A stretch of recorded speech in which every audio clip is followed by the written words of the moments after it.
우리가 지금 베드로 서신을 수주간에 걸쳐서 나눴습니다. 오늘 베드로 후서 3장까지 해서 이제 마지막 시간이 되지요.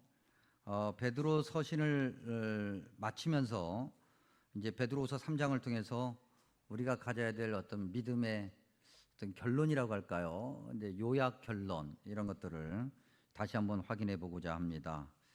우리가 읽기는 이제 8절에서 13절까지를 교독했습니다만 먼저 2절을 한번 보시면 2절에 이렇게 기록하고 있죠. 곧 거룩한 선지자들이 예언한 말씀. 이제 거룩한 선지자, 그러면 이제 선지자는 2장 1절에 보면 거짓 선지자들과 대립되는 이제 진실한 하나님의 종들을 얘기하죠. 구약에 나타나는 하나님의 종들, 그런 종들을 통해서 예언한 말씀과 그 다음에 주 되신 구주께서 너희의 사도들로 말미암아 명령하신 것. 이 사도들은 역시 2장 1절에 있는 거짓 선생들과 대립이 돼서 진실한 하나님의 종들, 하나님의 종들에게 말씀하신 것. 이건 이제 신약의 개념을 얘기하는 겁니다. 그러니까 구약과 신약이니까 합하면 성경이죠. 그 성경 말씀, 그 성경 말씀을 오늘 말씀해 보니까 기억해야 된다.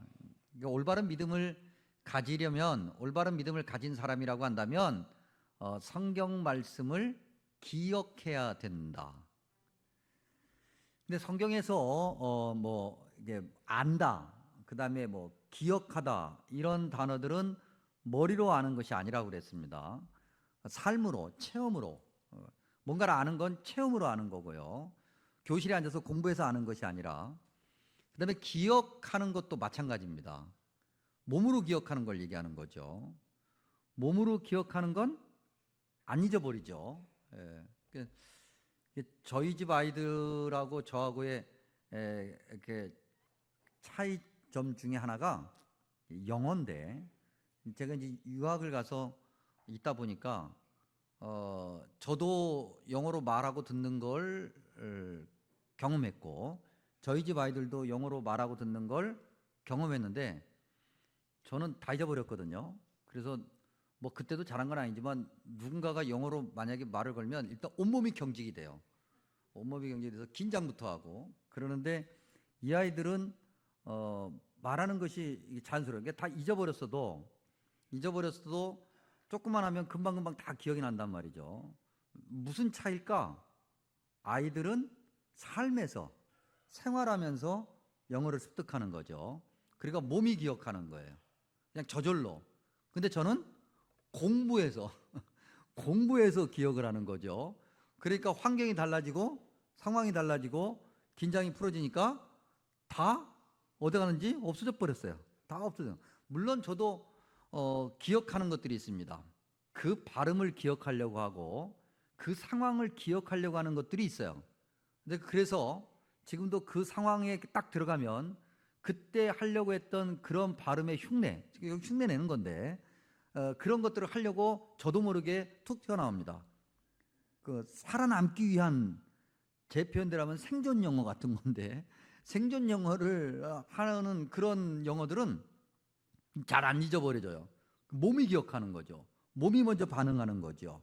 그런 걸 기억이라고 하는 거예요.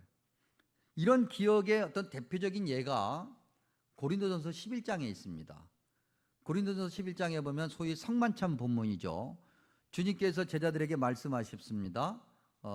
떡과 잔을 나누시면서 이것을 기념하라. 그리고 기념할 때마다 라고 얘기합니다. 기념하다라고 하는 단어와 기억하다라고 하는 단어가 같은 어근입니다. 기억하다라고 하는 것은 반복하는 거죠. 반복적으로 삶에서 늘 그렇게 하면서 몸이 기억하는 거예요. 말씀을 기억한다라고 하는 것은 그만큼 말씀을 우리 삶에서 늘 우리가 체험해야 되는 거죠. 늘 말씀을 읽어야 되겠고, 읽은 말씀에 비추어서 내가 지금 어떻게 서 있는가를 늘 확인해야 되겠고, 그것을 하루도 거르지 않고 매일매일 반복하는 것, 그것이 말씀을 기억하는 것이고 올바른 믿음을 가지는 길이다. 그러니까 말씀을 안 읽으면, 올바른 믿음을 가질 수가 없을 가능성이 매우 높아지겠죠. 그래서 성경 읽으라고 같이 읽자고 잔소리를 그렇게 해대는 거예요. 그런데 우리의 그런 믿음, 즉 우리가 성경을 기억하고 성경대로 살아가려고 하는 그런 우리의 믿음을 사탄이, 세상이 내버려 둘까? 결코 내버려 두지 않습니다. 오늘 우리가 읽진 않았습니다만 같이 한번 확인해 보죠. 4절 이제 읽으면서 확인해 볼 건데 4절에 보니까 주께서 강림하신다는 약속이 어디 있느냐? 세상이 그렇게 얘기한다는 거예요. 조상들이 잔 후로부터 만물이 처음 창조될 때와 같이 세상이 그렇게 얘기하는 거죠. 그래, 옛날이나 아니면 너희들이 말하는 것처럼 세상이 창조됐다고 얘기하는데 그때부터 지금까지 세상은 그냥 있다. 안 변하는 거예요. 바뀌지 않아요. 특별하게 무슨 일이 일어나지 않아요. 하나님 말씀대로 살지 않았다고 그래서 큰 일이 일어나지 않는다고 하는 거죠. 그렇기 때문에 세상이 우리의 믿음을 조롱해요. 야, 그렇게 교회 다니면서 너 믿어지니? 그게 말도 안 되는 소리야. 있을 수 없는 일이야. 차라리 내 주먹을 믿어. 이런 얘기들 우리가 듣곤 하지요. 사실은 우리가 그렇게 말한 적도 있고. 근데 신기한 것은 도저히 예수님이 안 믿어진다고, 도저히 세상이 그렇게 정말 창조주 하나님이 계시고 창조주에 의해서 지어졌다고 하는 것이 도저히 믿어지지 않는다고 이야기하면서도 사람들은 내일 일을 자신하며 살아요. 특별히 가장 대표적인 것이 자녀 교육인데, 우리 부모님들 다 본인도 그렇게 안 자랐으면서 자녀들을 교육시킬 때 열심히 우리가 투자하잖아요. 학원도 보내고 뭐도 하고 어디 좋은 학교 보내려고 애쓰고 그래서 그 자녀가 공부 다 잘해요? 아니면은 그냥 그래요? 우리는 그냥, 죄송한 표현이지만 1등 갈 놈은 정해져 있어. 뭘 해도 1등 가는 사람은 한 명이지 1등이 100명 1000명은 아니잖아요. 1등은 한 명이야 그냥. 근데 우리가 그렇게 열심히 자녀들에게 투자를 해요. 왜 투자하냐면 이렇게 하면은 그 다음에 내 자녀가, 내 자식이 이렇게 되겠지라고 하는 그런 기대 때문이거든요. 근데 여러분, 그 기대대로 안 된단 말이죠.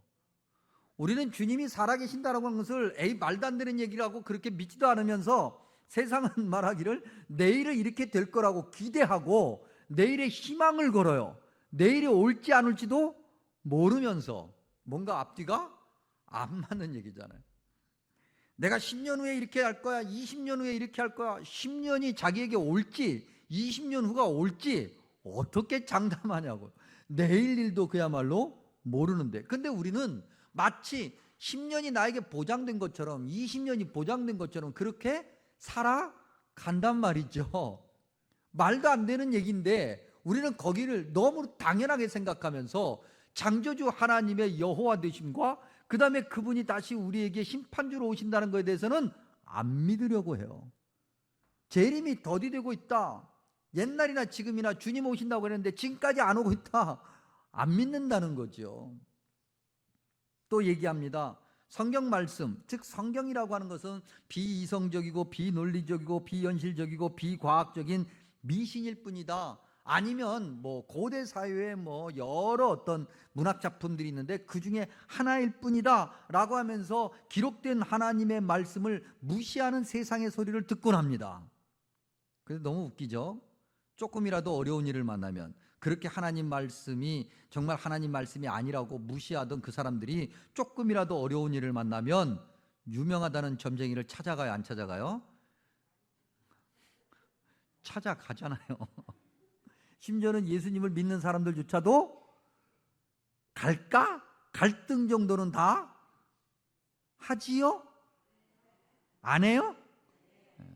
훌륭하십니다. 우리는 점쟁이는 안 찾아가지만 조금 힘든 일, 어려운 일을 당하면 금세 무너지잖아요. 휘청거리잖아요. 어떻게 해야 될까 염려하고 좌절하고 거기에 집중하고 성경에 분명히 하나님께서 두려워하지 마라, 담대하라, 내가 너와 함께하겠다, 기도해라, 다 해결될 것이다. 근데 그게 믿어지지가 않아. 그게 의심이 돼요. 그게 내 삶에서 각인이 되지 않아. 그래서 어려운 일을 겪으면 그저 거기에 집중해서 어떻게 하지, 이리저리 우리의 연약함, 그러한 연약함을 잘 알고 있기 때문에 세상이 우리의 믿음을 조롱하는 거예요. 야, 교회 다닌다고, 성경 읽는다고, 야, 기도한다고 되냐? 네 삶 꼬라지를 봐라. 세상은 일부러 잊으려 한다. 일부러 잊으려 한다는 게 거부한다, 그런 얘기거든요. 그러한 세상을 하나님께서는 노아 시대는 물로 심판했던 것처럼 이제 불로 심판할 것이다. 이게 6절과 7절의 말씀이에요. 여러분, 근데 이 베드로후서에서 불로 심판한다라고 하는 것은 성경 다른 곳에서 불로 심판하는 것과 조금 다른 의미를 더 가져요. 물론 성경에서 불로 심판한 적이 있어요. 예시인데, 물로 전체를 심판하고 난 다음에 소돔과 고모라 때 유황불로 심판한 적이 있습니다. 이건 부분적 심판이었죠. 앞으로 이럴 것이다라고 하는 예시예요. 그런데 베드로후서에서 불이라고 하는 것은 조금 다른 느낌이에요. 베드로후서 처음 나눌 때 뭐라고 그랬습니까? 베드로후서는 3장밖에 안 되지만 그 어떤 신약 성경보다도 그리스 철학적 개념이 많이 들어가 있다 그랬습니다. 그래서 우리가 딱 읽고 이해하기가 쉽지 않은 것들이 꽤 많다. 오늘 우리가 읽은 말씀에도 보니까 물질이 풀어진다라고 하는 말씀이 있어요. 물질과 풀어진다, 이런 건 그리스 철학적 개념입니다. 한마디로 얘기하면 서양 철학적 개념이에요. 거기에 불이라고 하는 것이 등장하죠. 근데 베드로후서 당시에 철학에서는, 당시 철학 세계관에서는 이 모든 우주의 근원을 물이다, 불이다, 이렇게 이야기하는 것들이 있었어요. 그것을 이미 사람들이 들어서 알고 있어. 뭔지는 모르겠지만 들어서 알고 있는 거죠. 이것을 베드로후서가 의도적으로 사용하고 있다는 것은 무엇을 말하고자 하냐면, 사람들이 이야기하는 그런 어떤 근원, 그 근원을 사람들은 창조주 하나님께 두는 것이 아니라 세상의 어떤 지식과 세상의 경험에 두고 그 세상의 어떤 대단한 사람들의 이야기에 두려고 하는데, 그러한 것을 하나님이 사용하셔서 세상을 심판할 것이다. 사람들이 믿고 의지하는 것, 사람들이 대단하고 생각하는 것, 그러한 것들을 하나님은 사용하셔서 역으로 그러한 세상을 하나님이 심판하실 것이다. 그것을 우리가 잊지 않아야 되겠다. 세상은 조롱해도 결국 그 세상은 하나님에 의해서 심판받는다. 또한 올바른 믿음을 가진다라고 하는 것은 창조주 하나님을 기억해야 된다. 여러분, 우리 8절 우리 다 같이 한번 읽습니다. 시작. 사랑하는 자들아, 주께는 하루가 천년 같고 천년이 하루 같다는 이 한 가지를 잊지 말라. 뭘 얘기하는 겁니까? 창조주 하나님과 사람은 근본부터가 다르다는 거예요. 근본부터가 다르다는 거죠.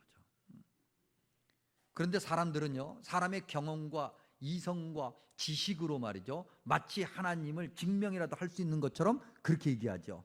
그래서 뭐 철학자들 가운데 뭐 신 존재를 증명하려고 하는 시도들이 있잖아요.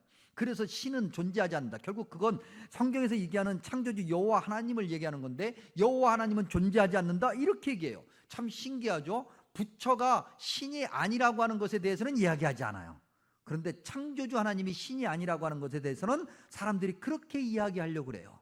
그렇게 공격하려고 그래요. 왜 그럴까? 열등감이죠. 창조주 하나님 앞에서 안 되는 거예요. 안 되다 보니까 뭐라도 해야 돼. 그래서 소리를 내는 거죠. 창조주 하나님이 없다라고 얘기하는 거죠.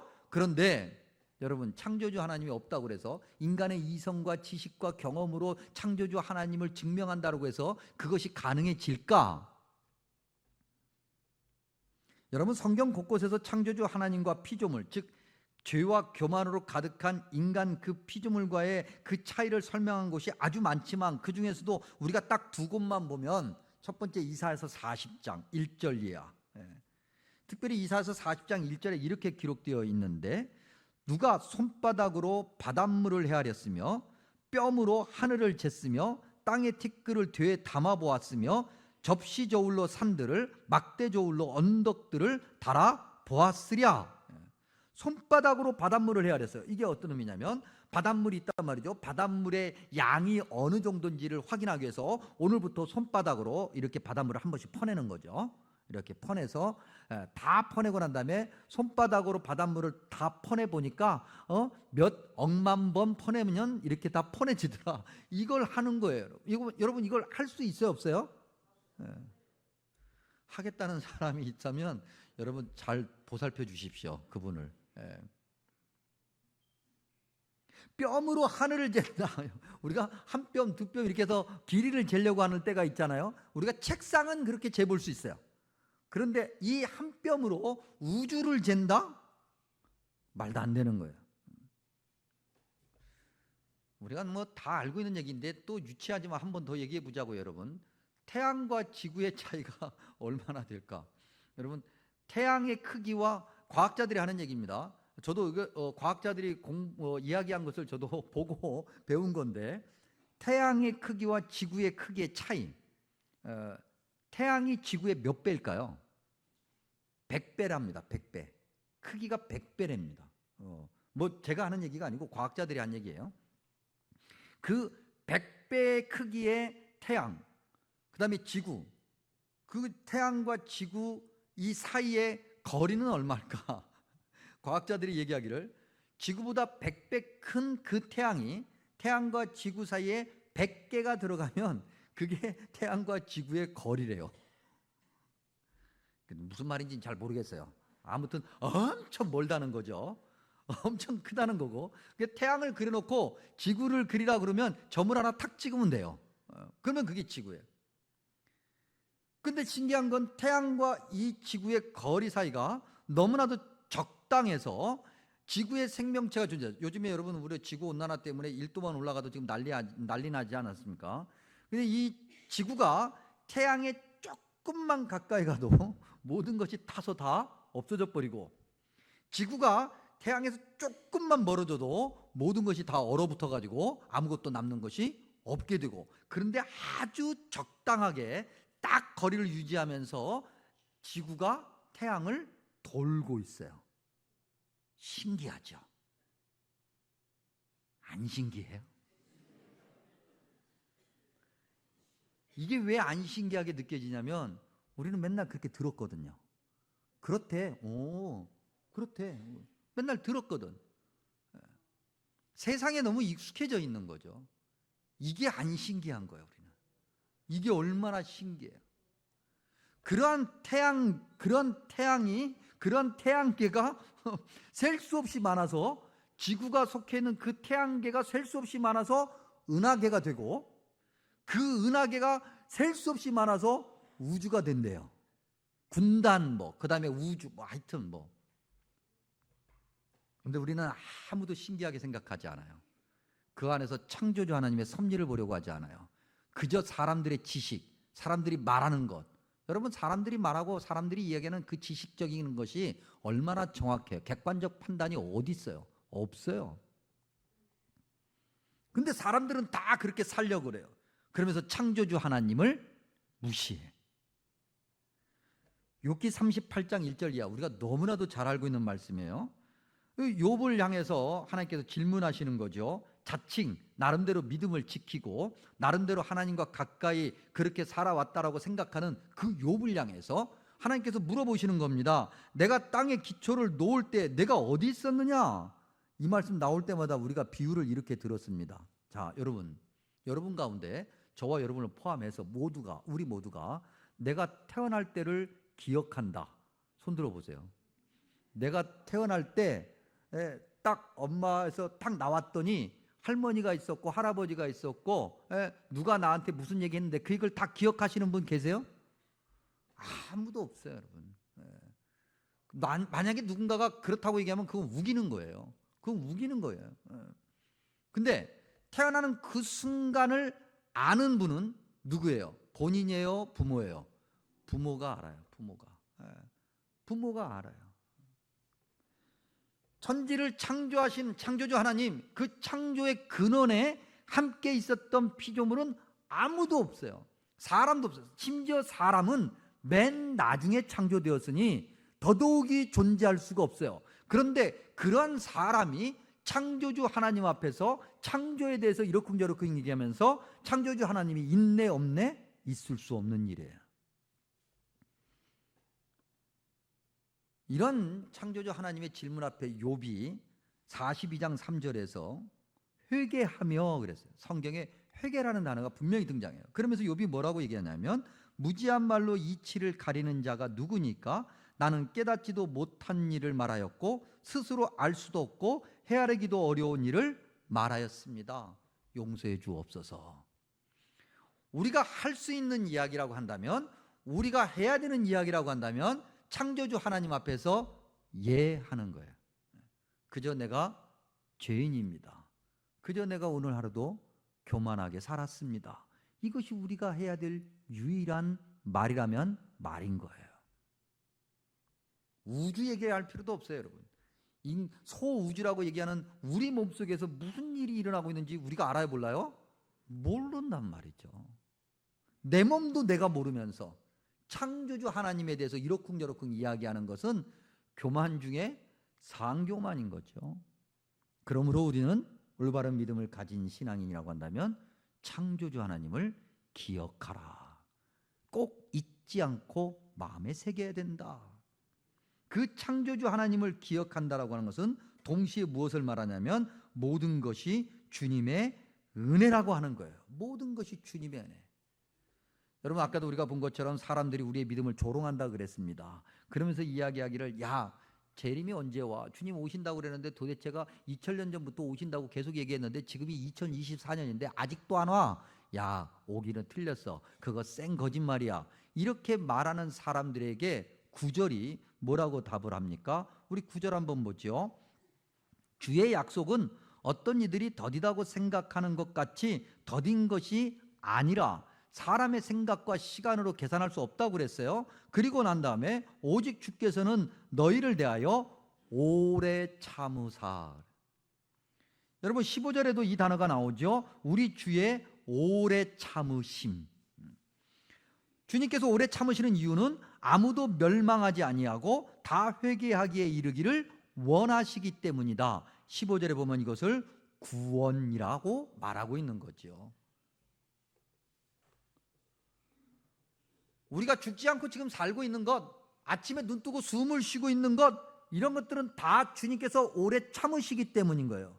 우리가 죄를 짓고도, 우리가 교만하고도, 우리가 창조주 하나님 앞에서 올바르게 신앙생활 하지 않고도 하늘에서 돌 안 떨어지고 불 안 떨어지니까 우리가 교만하게 사는 거죠. 그것이 하나님의 은혜인 줄 모르고 말했죠.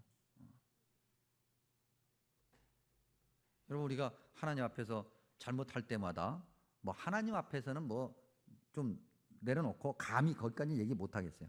우리가 살면서 마음에 뭐 악한 마음을 품고, 그다음에 뭐 남을 뭐 욕하는 거, 그다음에 뭐 교통법규를 어기는 거, 하다못해 이런 것까지 다 살펴서, 그러면 그렇게 했을 때 하늘에서 돌 떨어져요, 안 떨어져요? 안 떨어지잖아요. 안 떨어져. 물론 누가 얄미워서 뒤에서 돌 던지는 경우는 없지 않아 있을 수 있지만, 하늘에서 하나님이 돌 안 던져요. 불도 안 던지고요. 그러니까 우리가 잘나서 사는 줄 알아요.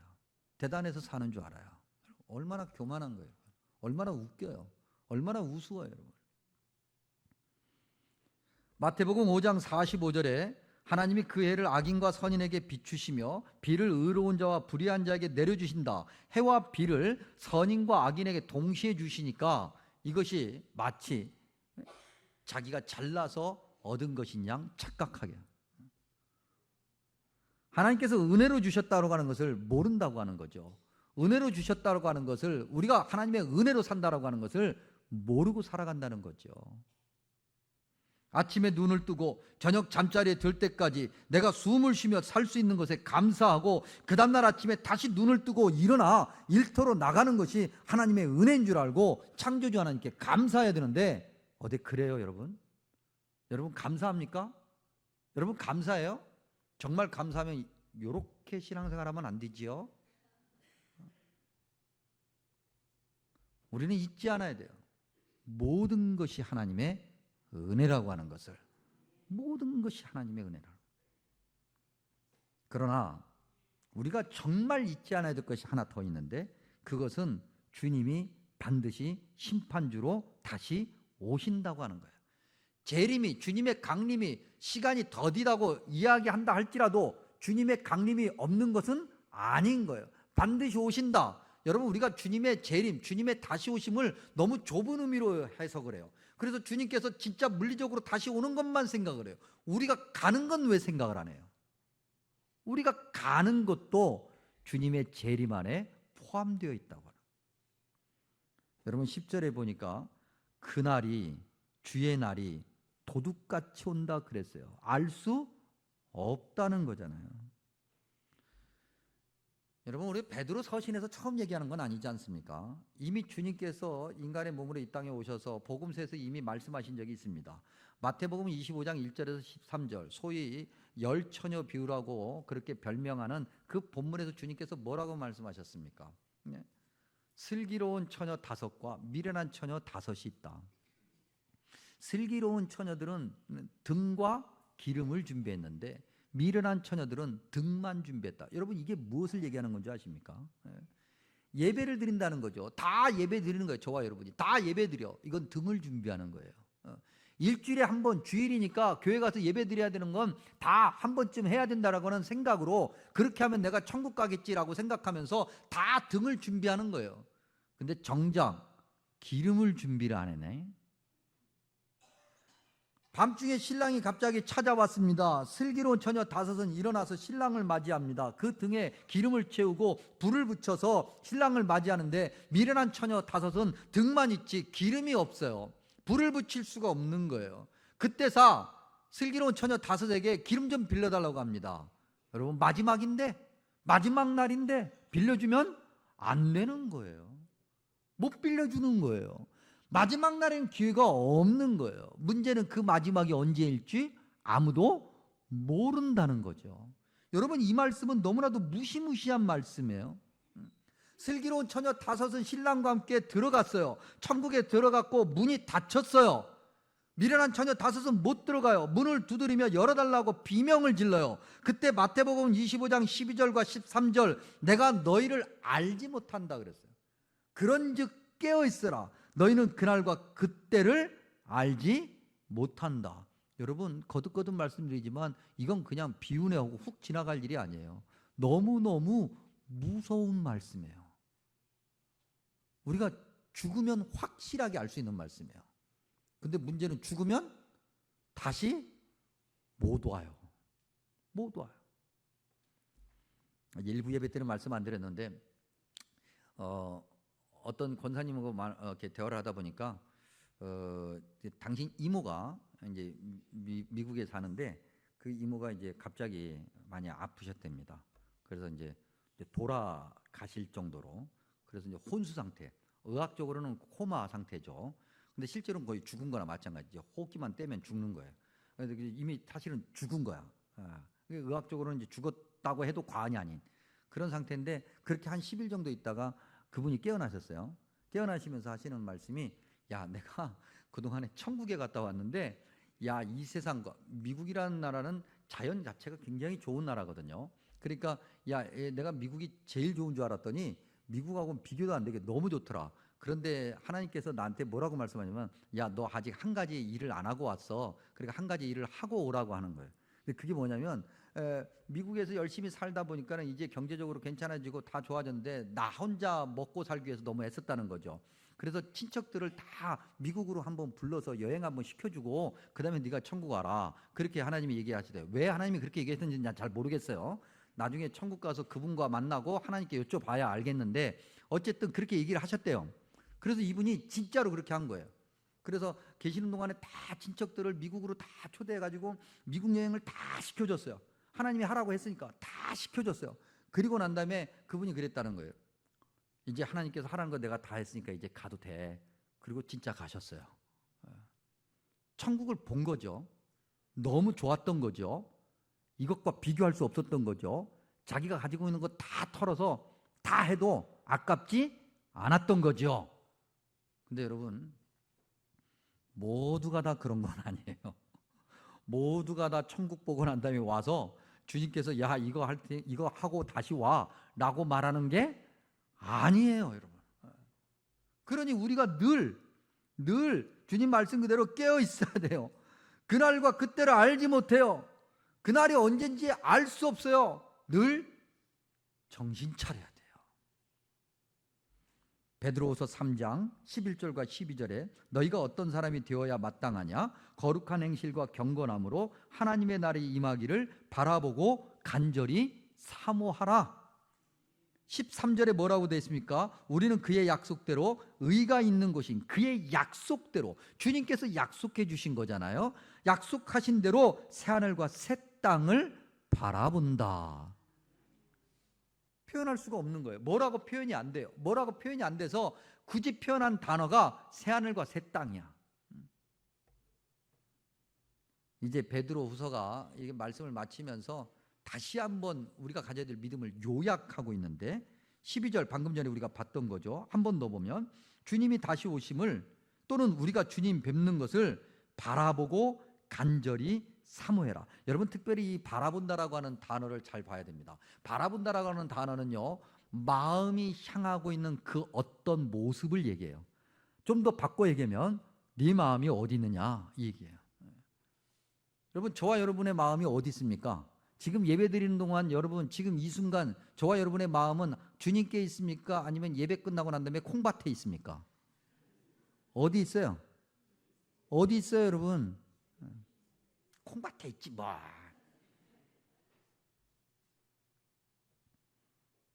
우리가 그런단 말이죠. 주님을 바라보고 정말 주님이 원하시는 성경에 기록되는 말씀 그대로가 아니라 마음이 딴 데가 있는 거예요. 야, 일주일에 한번 와서 예배 드려. 야, 뭐 내가 예배 드려줬으면 됐지. 그리고 마음은 다 콩밭에 가 있어요. 세상에 가 있어요. 다 내가 원하는 쪽에, 내가 바라는 쪽에. 여러분, 사모하라고 그랬어요. 근데 그렇게 사모하는 게 아니에요. 앞에 뭐라고 됐습니까? 간절히. 그래서 갈망하는 것, 갈망하는 것. 그것이 저와 여러분의 믿음이어야 돼요. 올바른 믿음의 모습이라는 거죠. 13절에 보니까 새하늘과 새 땅 바라보라 그랬죠. 방금 전에 우리가 읽었던 말씀입니다. 세상에 집중하지 말고 천국에 집중하라. 여러분, 요한계시록을 보면요, 요한계시록 1장이 주님께서 다시 오심에 관해서 이야기하는 것을 다시 한번 재확인시켜 줍니다. 그리고 2장과 3장은요, 초대교회 상황들, 7개 교회를 대표로 초대교회가 처했던 상황을 얘기해요. 그래서 각 교회마다 공통적으로 등장하는 단어가 뭡니까? 이기는 자 그랬어요. 이기는 것은 마지막에 판가름 나는 거잖아요. 승패는 마지막에 판가름 나는 거예요. 중간에 판정되는 게 아니에요.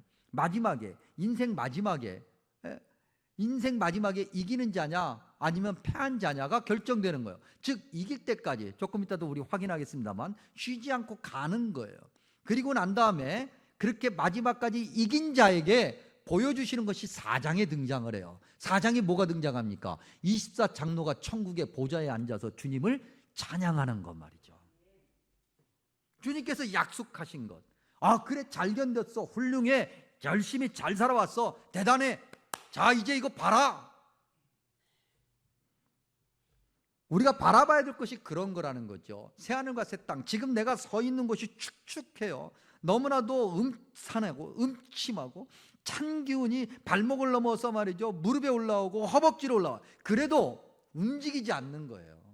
흔들리지 않는 거예요. 주님만을 바라보는 거지요. 근데 우리의 시선이 자꾸 우리의 현실로 내려가요. 안 그래도 힘든데 이것저것 다 그런다고 해서 해결되는 것도 아무것도 없는데 여기에 집중해서 어떡하지 이리 움직이고 저리 움직이고 신앙의 자리에서 자꾸 벗어나고, 그러니까 가라앉는 거예요. 다시 못 살아나는 거지요. 주님, 내가 너무 축축해요. 너무 힘들어요. 주님, 내가 어떻게 하면 좋아요? 주님, 나 좀 도와주세요. 그래야 주님께서 건져주시는데 자꾸 움직여. 그런 일을 경험하지 않고 계세요? 감사하십시오. 다음 주에 오실 때 감사헌금 가지고 오세요. 감사헌금 가지고 오세요. 15절 후반부에서 17절 뭘 얘기하는 겁니까? 15절 후반부에서 17절은 오직 성경 말씀에 충실하고 순종하라. 16절에 억지로 풀지 말라고 그랬어요. 1장 20절에도 기록하고 있죠. 사사로이 풀려고 하지 말아라. 뭘 얘기하는 거죠? 자기 생각과 마음으로, 심지어는 신앙의 경험으로 믿음 생활이 이렇다 저렇다, 하나님 말씀이 이렇다 저렇다 말하지 말라는 거예요. 그죠? 성경 열심히 읽고 너 자신 살피고 말씀대로 열심히 살아. 이해해. 한마디로 얘기하면 주님께서 말씀하시는 거죠. 너나 잘하세요. 주님께서 말씀하시는 거예요. 열심히 주님이 원하시는 대로 사는 거예요. 그렇게 주님께 집중하며 살아가는 거예요. 그래야 올바른 믿음을 가져요. 그리고 18절에 보니까 이렇게 기록하고 있어요. 주 예수 그리스도의 은혜와 그를 아는 지식에서 자라가라. 그래요. 자라가라. 자라가라. 여러분, 자란다고 하는 것이 뭘 얘기하는 거예요? 성장하는 거잖아요. 멈추지 않는 거잖아요. 성경 곳곳에서 이런 말씀이 있죠. 빌립보서 3장 14절, 표대를 향하여 그리스도 예수 안에서 하나님이 위에서 부르신 부름의 상을 위하여 뭐 한다고요? 달려간다. 그래요. 누가복음 9장 62절에 주님께서 뭐라고 말씀하십니까? 손에 쟁기를 잡았어. 근데 뒤를 돌아보는 자는 하나님 나라에 합당하지 않다. 우리가 잘 알고 있는 데살로니가 전서 5장 16절에서 18절, 항상 기뻐하라. 때때로 기뻐하라가 아니라 항상 기뻐하라. 쉬지 말고 기도하라. 한가할 때 기도하라가 아니라 쉬지 말고 기도하라. 범사에 감사하라. 이것이 그리스도 예수 안에서 너희를 향하신 하나님의 뜻이다. 여러분, 지금까지 어떻게 신앙생활 했는지 잘 모르겠어요. 근데 이제부터는요, 쉬어서는 안 되는 거예요. 방학이 어디 있어요? 그건 학생 때나 방학이 있는 거고, 예? 방학이 어디 있어요? 믿음 생활에 방학 없어야 돼요. 예? 여러분, 성경에서 쉼, 안식 이것과 저와 여러분이 생각하는 쉼, 방학 이건 다른 거예요. 완전히 다른 거예요, 여러분. 내가 방학을 했어. 자체 방학. 오늘부터 내가 신앙적인 자체 방학. 오늘부터 아무것도 안 해. 쉬어. 예배고 뭐하네. 쉬어. 근데 그날 주님을 탁 만나. 그럼 뭐라고 할 거예요, 여러분? 안식하다 왔네? 주님께서 뭐라고 말씀하세요? 웃기고 있다. 야, 내가 얘기하는 안식하고 네가 얘기하는 그 안식, 이게 같은 거니? 쉬지 않아야 돼요. 믿음 생활은 쉬지 않아요. 어린아이는 자라면 어느 정도 자라면 성장이 멈춰요. 그리고 쇠퇴해요. 근데 믿음은 그렇지 않아요. 믿음은 계속해서 자라는 거예요. 믿음은 계속해서 달려가는 거예요. 쉬어서는 안 되는 거죠. 좀 빨리 갈 수 있고 좀 늦게 갈 수 있고 뛰어갈 수 있고 걸어갈 수 있고 이 정도의 차이는 있지만 멈추는 건 안 되는 거예요. 멈추지 않고 가야 돼요. 멈추지 않고. 멈추잖아요. 힘들어서 도저히 안 되겠어. 나는 이제 멈추잖아요. 그 순간 사탄이 우리를 탁 챙겨가는 거죠. 그래, 얼마나 힘드니. 그냥 거기 앉아있지 말고 자빠져. 누워. 그래, 누워. 그러고 난 다음에 아예 눕게 만들어버린다. 다시는 못 일어나게. 어떻게 해서든지 걸어야 돼요. 비틀거리더라도 걸어가야 돼요. 주님, 너무 힘들어요. 내가 지금 비틀거리고 있어요. 내게 힘을 주옵소서. 그래야 주님께서 붙들어 주시고, 주님, 내가 원하지 않게 딴 데 갔네요. 그래, 내가 여기로 옮겨놓으시죠. 우리가 그렇게 믿음의 길을 걸어가고 쉬지 않고 걸어가도 다른 것이 자꾸 눈에 보이고 다른 소리가 자꾸 들려서 저기도 가볼까 여기도 가볼까 자꾸 그러는데 쉰다고요? 앉아있다고요? 절대로. 여러분, 우리가 베드로 교회 상황을 다시 한번 생각해 봐요. 예수님을 믿는다고 하는 것 때문에 죽임을 당했잖아요. 그것도 너무 잔인하게 죽었다고요. 그런데도 이 미련한 사람들이 그 죽음의 현장을 자처했어요. 왜 그랬냐는 거죠. 왜? 뭐 때문에? 이 땅으로 끝나지 않기 때문에. 주님께서 약속하신 영원한 생명이 있기 때문에.